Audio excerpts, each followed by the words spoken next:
in the eastern part of the Democratic Republic of Congo. That conflict. I'll repeat myself what I've said publicly. That the Congo, like all of us, we inherited colonial boundaries. And when the colonialists drew up the boundaries of the Democratic Republic of Congo, they included in the eastern parts of the Congo populations that were Rwanda speaking.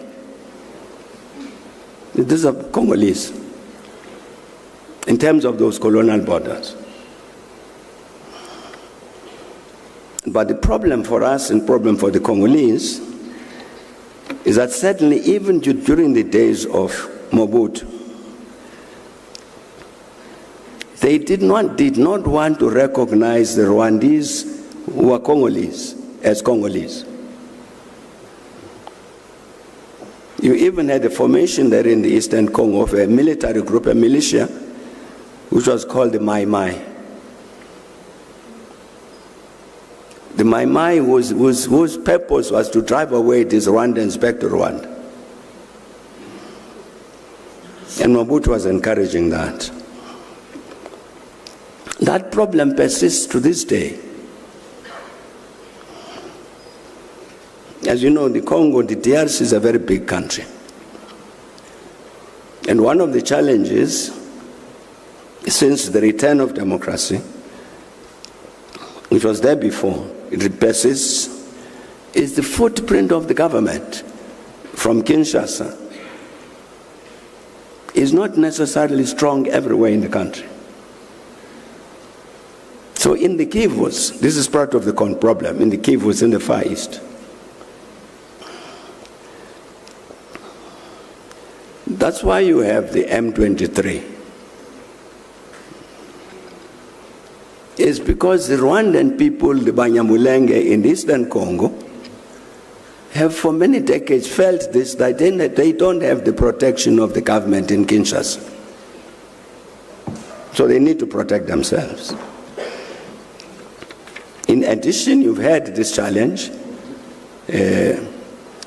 of the people who committed genocide in Rwanda, then they ran away into the Eastern Congo. So they are also there.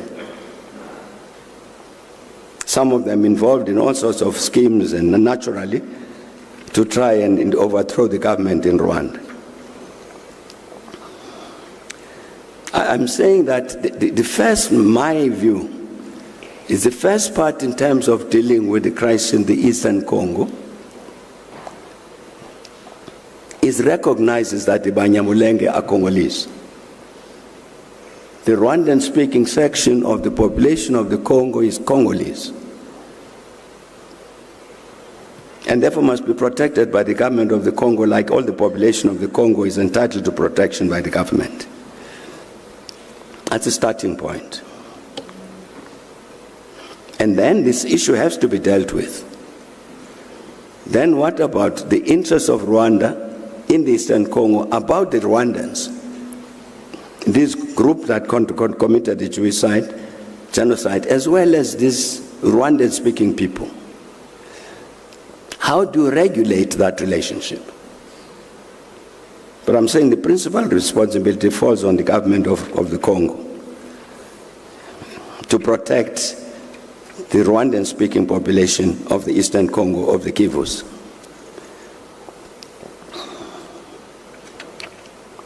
I think an understanding of those issues, why the coup d'etat in West Africa, why this commotion in the Congo, we must, fortunately we are, as members of this particular school, as it was explained, we must be the first ones to understand the objective reality. What is the reality we are dealing with? Not necessarily to be bought by slogans, as popular sayings. Because they are popular, therefore they must be true. That's not necessarily correct.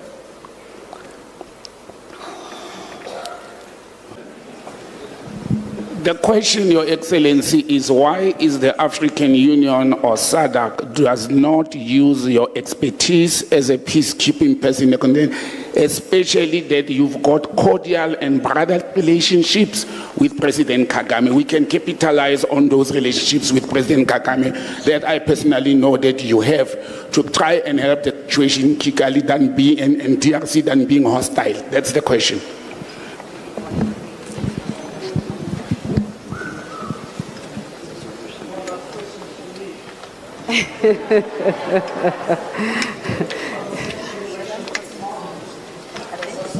Yes, the time.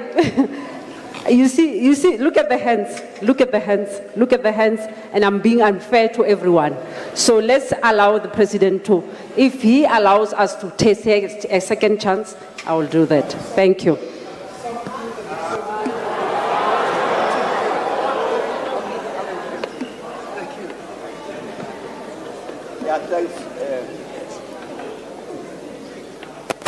Thanks a lot. I'll have to be very brief, not like the last time. I want to say, first of all, thanks a lot to the Ambassador of Senegal. Because indeed, as she says, I contacted her and said, Ambassador, please, here is a task. We need to speak to President Macky Sall because here is a challenge. And indeed, she actually responded, which is not normal, Ambassador, to actually said, I have delivered your message. Thanks a lot, Ambassador.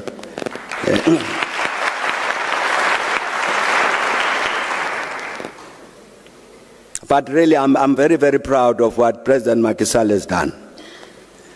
I've worked with the President Macky Sall for quite a long time. So I was fairly confident when I spoke to him, I raised the matter with him to say, but here is a challenge, a common challenge we both of us understand. And this is how I think Senegal should behave. I'm really very, very proud of the manner in which he responded to that.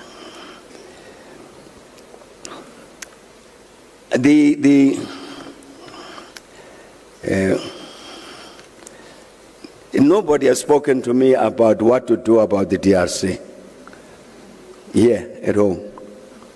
They haven't. I don't know why, but they haven't.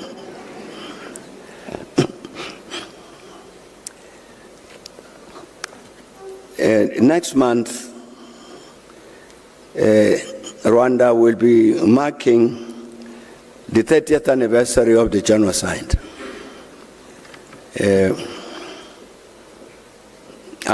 President Kagame has sent an invitation. I'll be going there because I think for us, all of us as Africans, that's an important anniversary to mark in order to address these issues about peace and stability on our continent. In a sense, the issue about peace, well, let me come at it differently. You'd recall that our colleagues in East Africa, this African community, decided to send a group into the Congo to help resolve the challenges in the Eastern Congo. It was led by President Uhuru Kenyatta. Now, he contacted me to say, I've been appointed in this thing, what do you think? So we discussed the matter, and indeed I told him what I thought, that the first challenge to overcome is to get the Congolese to understand that is a Congolese problem. It doesn't originate from outside of the Congo. You remember even when we had the negotiations with the Congolese, when they met here in Sun City to negotiate the transition to democracy and so on, one of the negotiating groups there was the RCD. And the RCD was an armed group. There were 3 armed groups. The RCD was one of them, which came out of the Kivus. Because of the population in the Kivus felt the need to defend itself. So it actually had an armed representative in the negotiations to negotiate the future of the Congo. That's a reality that was understood by the Congolese themselves. They didn't say, RCD, you are not wanted here. So they were part of the solution.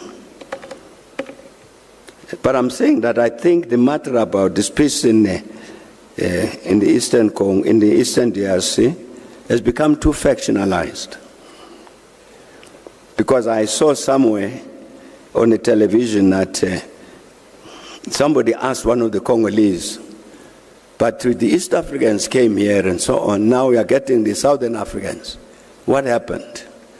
And the response was, no, we don't want those, we didn't want those as East Africans, because they were very deceitful. They didn't tell us that in fact they supported Rwanda. Therefore we chased them away. I immediately understood what he meant. Because indeed President Kenyatta, leading that East African group, engaging the Congolese government, raised this thing to say, but the Rwandans in the Eastern Congo are Congolese. You've got to treat them as Congolese. That was interpreted as, therefore you are in support of Rwanda, go away. In a sense, you've got to find a way of depoliticizing the matter so that it can be dealt with objectively. In the first instance by the African Union, which is facing its own challenges. One of the interesting phenomena in West Africa, well, let me stay West Africa, but say something else. You know, there will be I think somebody mentioned this earlier, there will be elections in Senegal later this month, the presidential elections. Now what had happened in Senegal was that over the last 2 years or so, the most popular person in terms of the opposition had got into trouble, got arrested and charged and so on. In the end, I think he got charged for something, found guilty on a charge of corrupting the youth, something like that. Sentenced. By far the most popular politician, I'm talking about a gentleman called Ousmane Sonko. So that is in jail. And people were killed in Senegal demonstrating against his arrest and imprisonment. Genuinely popular figure. So, because of this concern about democracy on the continent, and Senegal stands out on the continent as one of the few countries on the continent which has never had a military coup. Since independence in 1960, there's never been a coup there. You'd have elections and then the incumbent parties lose elections and new ones take over. But there was a crisis now because here is the most popular leader who's opposite side of the president in another party, but is in jail. So we engaged with President Macky Sall to say, but President, Senegal is very, very important on the continent as this great exemplar of democracy. It illustrates very, very firmly, very conclusively that we as Africans know how to manage democratic systems. And we can't afford to have Senegal fall back on that. And therefore, let the matter of Ousmane Sonko, who wants to run for president, let that matter be decided by the voters, not by prison orders. Yeah. And just before I came here, I saw a lovely report that President Macky Sall has intervened, declared an amnesty all the prisoners out of jail, including Ousmane Sonko.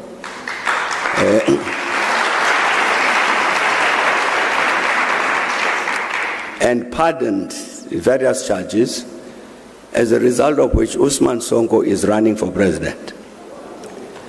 That was an excellent intervention made by the president of Senegal, precisely to say it's a responsibility of the Senegalese or the rest of us to defend this democracy, particularly, you raised quite correctly, in the context of the military takeovers that have been taking place, particularly in West Africa. But I think we've got to understand this about the West Africa situation. You know, a few years back, you remember we had to work with Côte d'Ivoire, the Ivory Coast, Côte d'Ivoire, to help them to get sorted out. And one of the things that we found was that there was an agreement with France signed at the point of the independence of Côte d'Ivoire, that France would maintain a military barracks in Abidjan, the capital. And the commander of the French troops, in any situation where he felt the security of Côte d'Ivoire or the security of France was threatened, he had the power, sovereign power, a French general, to take over the public station broadcasting and announce whatever he liked. It's one of the agreements, one of the 12 or so agreements, that not only Côte d'Ivoire, but many countries of the Francophone countries that signed with France at independence.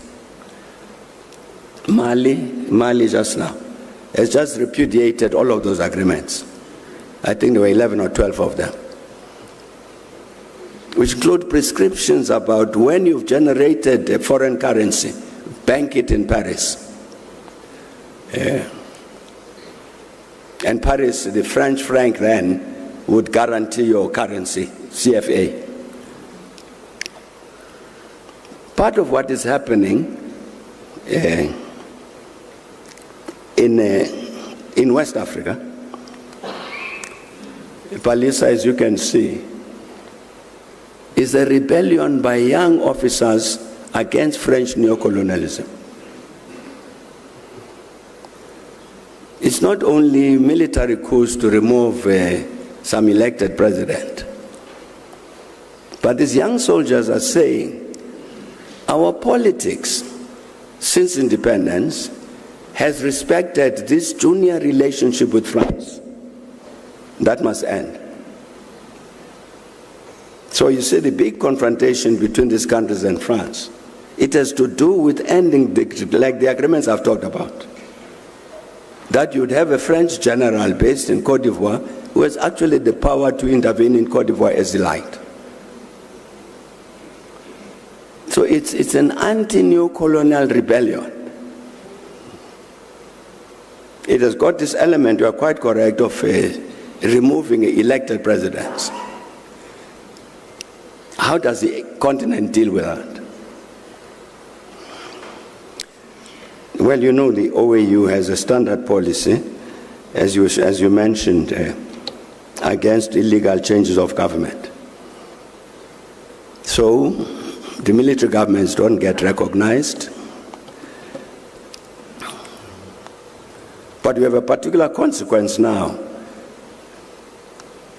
where Mali, Niger, Burkina Faso decide that they are walking out of ECOWAS.